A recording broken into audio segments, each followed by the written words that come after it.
Hi, I'm your Aunt Marty from 52 Quilts in 52 Weeks. The most popular post on my blog has to be Susie's magic binding. Now, if you're anything like me, you hate hand stitching down binding. A few years ago when I went to quilt camp in Idaho, one of my friends, Susie, taught me this great binding that's completely done by machine, and it looks superb. That's what I'm going to show you how to do today. So, what's Susie's magic binding? Take a look at this. This is what it looks like when it's finished. See how there's this little narrow light blue strip? Looks just like a flange, but it's not. So here's the steps we need to make Susie's magic binding on your quilt. First step, clearly, after your quilt's been quilted, we're going to trim the excess backing and batting, even with the edge of the outside border. Then measure the circumference of your quilt. Write that number down. It looks like there's a little batting showing on my quilt. I did that on purpose because I want the corners of my pinwheels to show after the binding is put on. So trim all the excess off your quilt. Then we're going to make the actual binding. On my quilt, the main binding is this deep purple. The flange is the light blue. We'll cut the fabric for the flange 1 3/4 inches wide by the length of the circumference of your quilt. The main binding is cut 1 1/2 inches wide by the circumference of the quilt.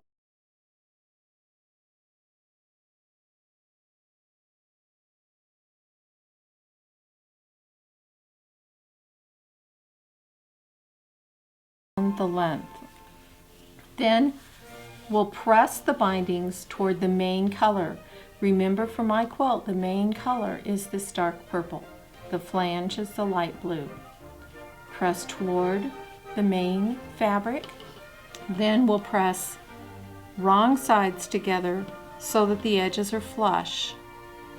See how our little flange magically appears? That's the magic in Susie's magic binding. Now we're ready to attach the binding to our quilt.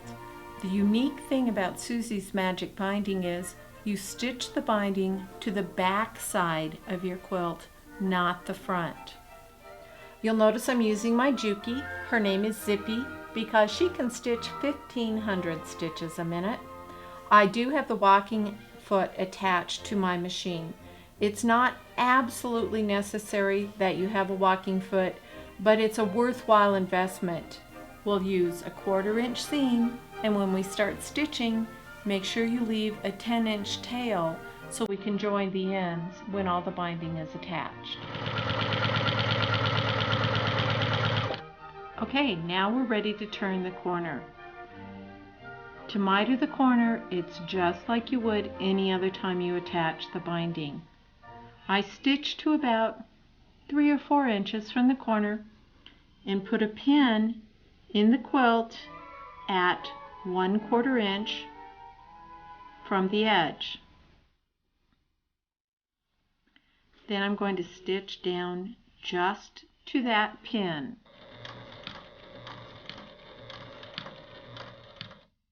I stop stitching with the needle down right at the pin. Lift my presser foot and take the pin out.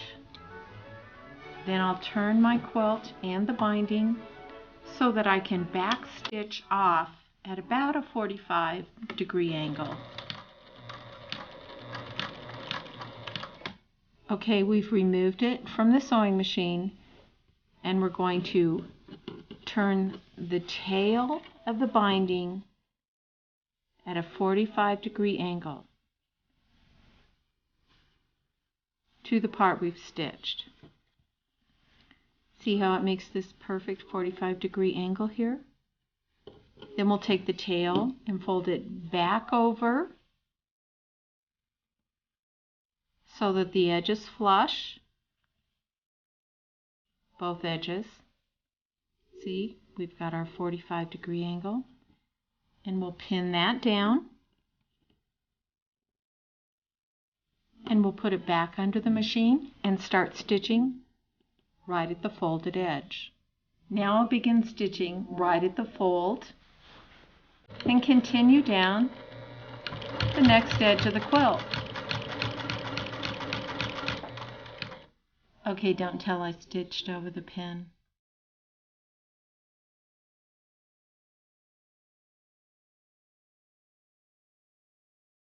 Now we're ready to join the ends. We've stitched all the way around the quilt, turning each corner, and we're going to stop stitching about 10 to 12 inches from where we began. Once again, we'll leave a 10 to 12 inch tail, and then we'll join the two ends of the binding together with a 45-degree angle seam. Now we're going to join the ends. Let me confess, joining the ends is my least favorite part of Susie's magic binding. What we'll do is, we've got where we stopped stitching, where we began stitching. And we've got about a 10 to 12 inch opening between the two. Take the part of the binding where you began and fold it back so there's 3 to 4 inches of the right side of the binding or the main binding visible.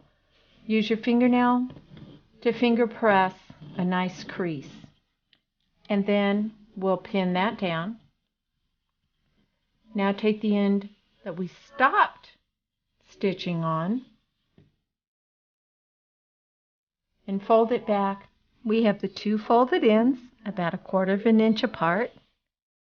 We're going to take the beginning end on the bottom, open it right side up to the right, and the top end will be the part we stitched last, and we're going to put them right sides together, and we'll match up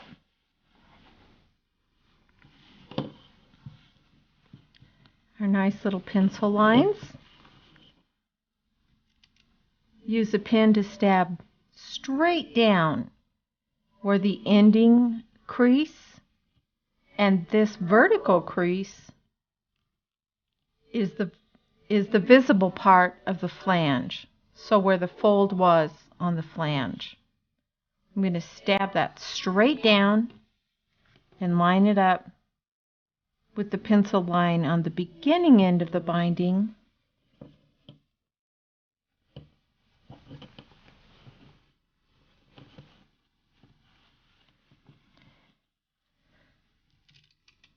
And pin both layers together nice and flat. And I want them to be absolutely perpendicular, one to the other.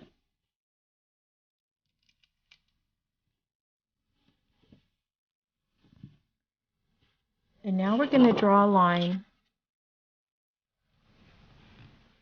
from the top V to the bottom V. You don't have to draw a line, but trust me, it's easier if you do.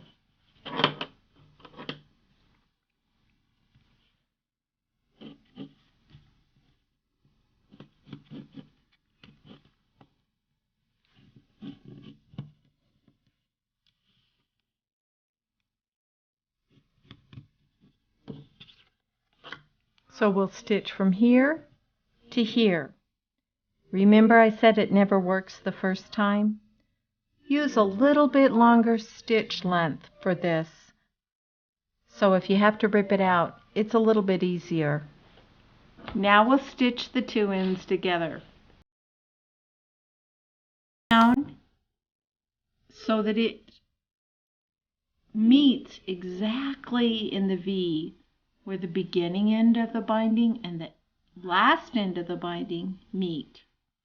And I have my nice little pencil line across here. I do have my stitch length set to a little bit longer because seriously, I've never done this right the first time. Let's give it a try.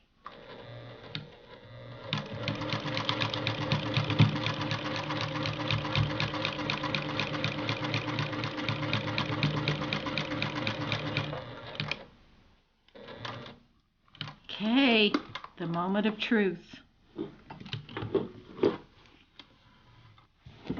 Once I've stitched it with the longer stitch and found that the edges match up perfectly, I'll shorten my stitch length to my normal stitch and re-stitch it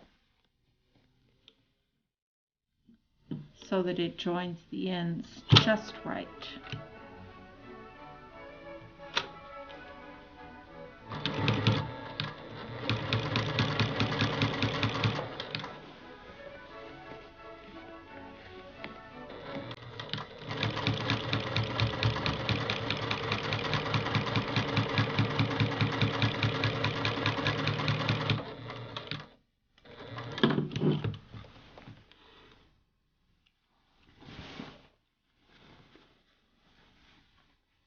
Now I'm ready to trim off the excess binding.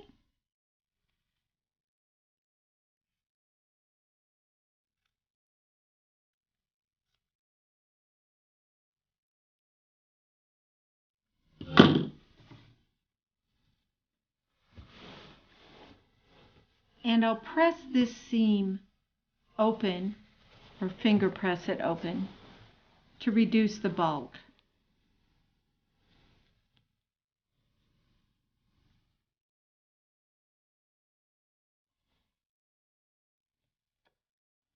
And again, fold it over, wrong sides together, so the edges are all flush.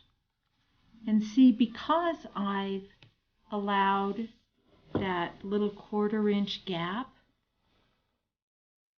my binding fits in the 10 inches of unstitched place just perfect. Now I'm ready to stitch down the last bit of binding, and we'll turn it to the right side and finish it. Now that we have our binding completely finished, we're going to press the binding away from the back side of the quilt all the way around, and then we'll stitch it on the right side using an invisible thread. I like this monopoly thread from Superior Threads. Of course, I get mine at Ruth Stitchery. It comes in the smoke color or the clear. Because my flange is the light color, I'm using the clear thread to stitch down my binding on the right side. The right side we'll stitch with the clear thread in the top and a thread that matches the backing, in my case purple, on the bobbin. We're going to stitch right in the ditch between the little flange and the main part of the binding. When we get to the corner, we'll turn the corner exactly the reverse of the way we did when attaching the binding initially. So I'm stitching along, coming up to my corner. See how it naturally forms this nice 45-degree angle? Use my finger to press a little crease in that. Flip the perpendicular side of the binding back up, and it forms a perfect 45-degree corner.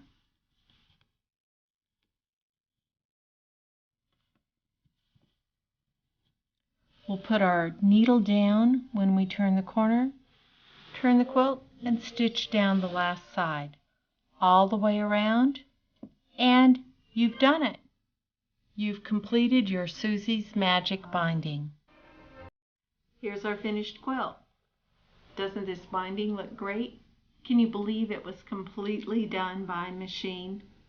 In case you're wondering what it looks like on the back side, Can't see it, can you? That's because I matched my bobbin thread to the backing of the quilt. If I'd used a contrasting thread, it would just look like there was one little line of quilting right around the outside edge.